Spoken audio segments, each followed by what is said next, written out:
We're starting in on our last unit of college algebra, and chapter 6 starts with lesson 6.1 on systems of equations in two variables, and this should be a review for us from both algebra 1 and algebra 2.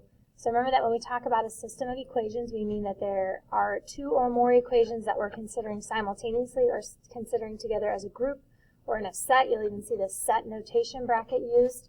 And when we talk about solving a system, the solution is going to be an ordered pair that makes both of the equations true, because we're talking about having more than one variable. We're talking about having an x and a y, or possibly we're using other letters. But we're going to find the solution where the value for both of those variables works in both of the equations. So when we consider two or more equations that include two variables, we could consider these in graphic form. And so there are three things that can happen when we attempt to solve a system of equations. It can be that the two equations share one point in common. There's one xy value or one pair of xy values that works in both equations, and so we end up with one solution. It could be that there are no solutions. There is no value for x and y that will work in both of the equations. And that's because if we look at it graphically, there is no point they share in common. In other words, the set of all those points forms two lines which are parallel to each other and never cross. The other possibility is that there's an infinite number of solutions. Any xy combination that works in one equation also works in the other. And this would happen when graphically we look and the sets of points form two lines that are actually describing the same line. They're describing the same sets of points. So we see that those two lines are laid one on top of the other. So a couple of other vocab words here. If we have a system that has at least one solution, we will say that it's consistent. So this first one that has one solution, we would say is consistent. This that has no solution is not. This that has infinitely many, because it has at least one solution, we would say this is also consistent. That would leave this middle one then where there's no solution. We're going to label it as inconsistent.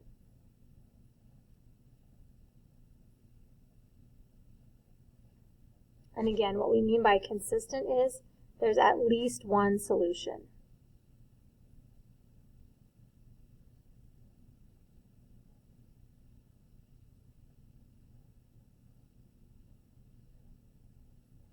So that may be some new vocabulary to you, consistent or inconsistent. The other vocab that we're going to use is independent and dependent. So this last one would be an example of a system that's dependent.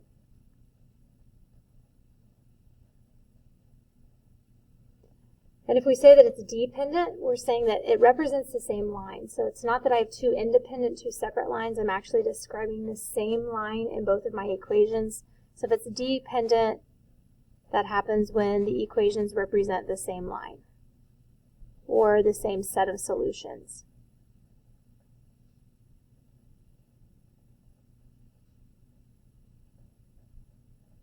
So then when we have one solution or no solution, when we have intersecting lines or parallel lines, we're going to say then these are independent.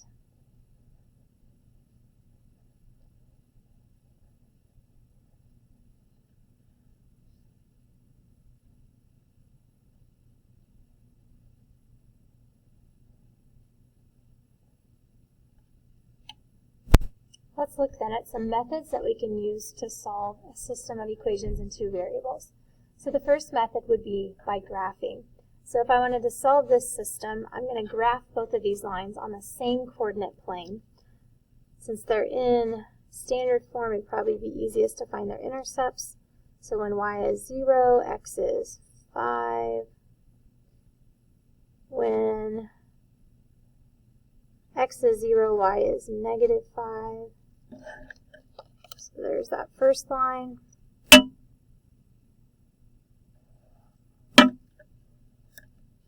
Sometimes it's helpful with systems to label my lines. So this is my line, x minus y is 5, so I don't lose track of what's what. And then my second line is also in standard form, or if I chose, I could rewrite this in slope-intercept form if I prefer. So it crosses the y-axis at 1. It goes down 2 and over 1, down 2 and over 1. It looks like maybe they intersect right there.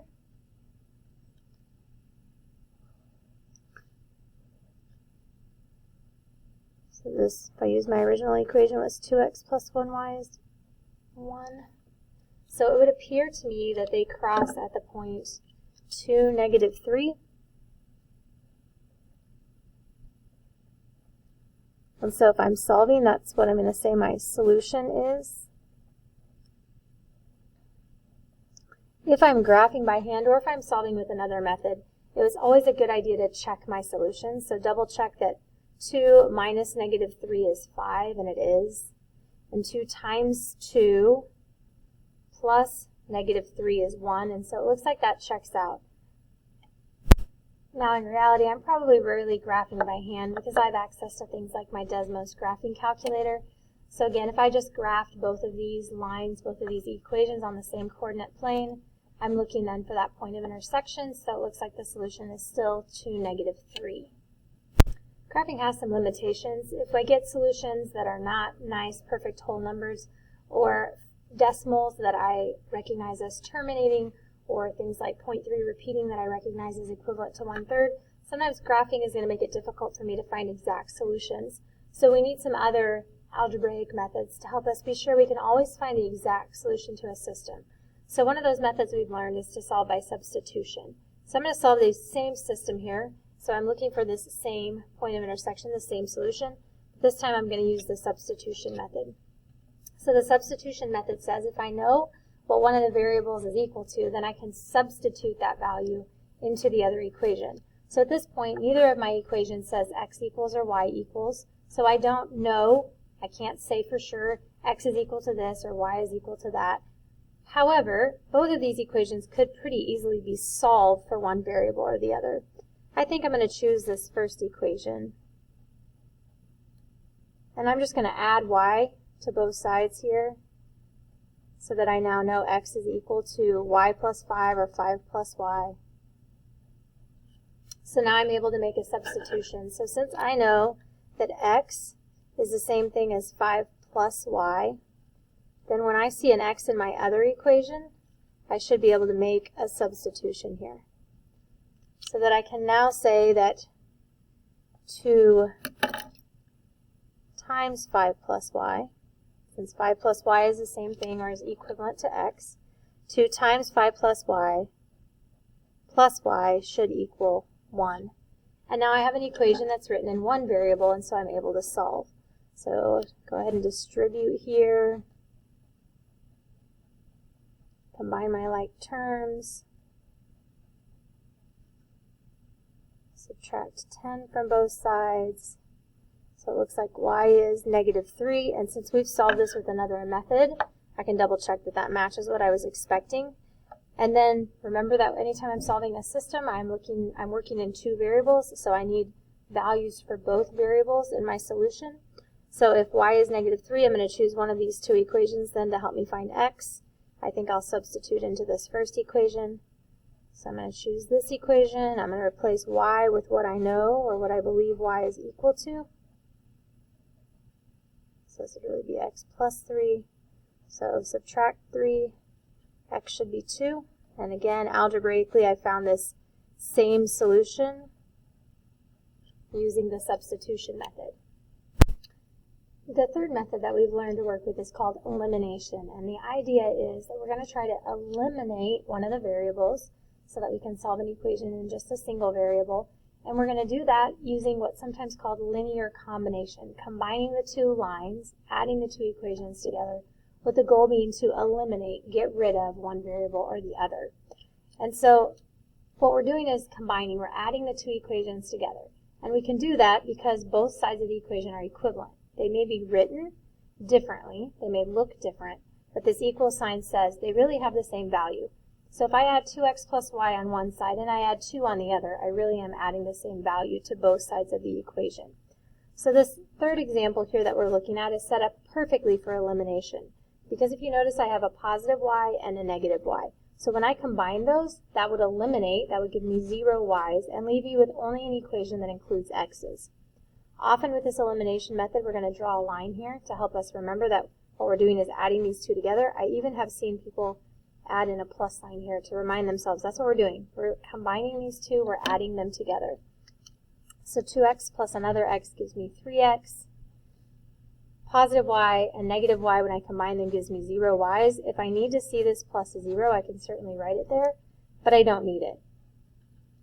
And then don't forget I'm also combining these two. Really common mistake is we forget to combine these.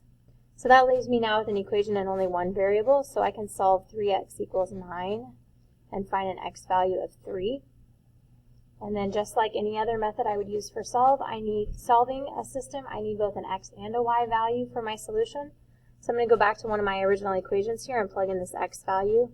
So I think I'll choose this second equation. That looks the simplest to work with. So if x is 3, then y would have to be -4. So it looks like the solution to this system then is 3, -4. And again, I could check that several ways. I could go ahead and graph both of these lines in Desmos and check to make sure this is the point of intersection. I can also just substitute these x and y values into both equations and check to make sure that it's a valid solution in both. Now sometimes when we want to use the elimination method, it's not set up quite so nicely for us. If I went ahead and combined these two equations right now, I'd be left with both an x, or -x, and 5 y's. And so combining them the way they're written isn't going to help me eliminate either one of my variables. So it may be necessary for me to multiply everything in one equation or everything in both equations by some value. And it wouldn't have to be multiplying both equations by the same value. So for instance, if I look here, I might decide that I want to try to eliminate my x's. And I'm going to choose my x's because one is already positive and one is negative. So if I were to add them right now, it would not eliminate the x's. But if I could get these to be the same coefficients but with opposite signs, then I would be able to combine them and eliminate the x's. So what would it take to get 4 and -5 to be the same value but with opposite signs? Well, if I multiplied everything in this top equation by 5, so that I now have 20x and 15y and 55, and then multiply everything in this bottom equation by 4, so I'm going to multiply everything by 4. Now I get that -20x that I was hoping for, plus 8y equals 60. And so now I'm going to combine those two equations.